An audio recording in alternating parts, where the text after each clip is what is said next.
Excel nominal function. This function returns the nominal annual interest rate given the effective annual rate and the number of compounding periods per year. It is the inverse of the effect function. The syntax is nominal with two parameters, effect_rate and NPRI.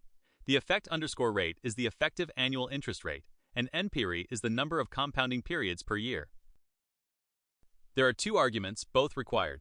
Effect_rate is the effective annual interest rate. NPRI is the number of compounding periods per year, such as 4 for quarterly or 12 for monthly compounding.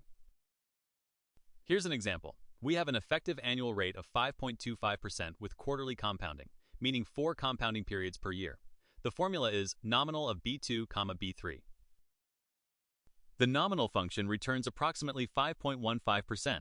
This is the nominal or stated annual rate that, when compounded quarterly, produces an effective annual rate of 5.25%.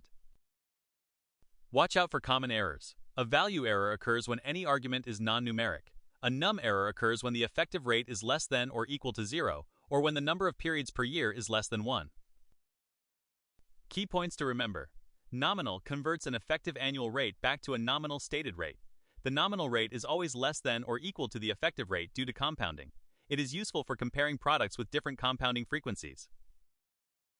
Thanks for watching. If you found this tutorial helpful, don't forget to like and subscribe for more Excel tips and tricks. See you in the next one.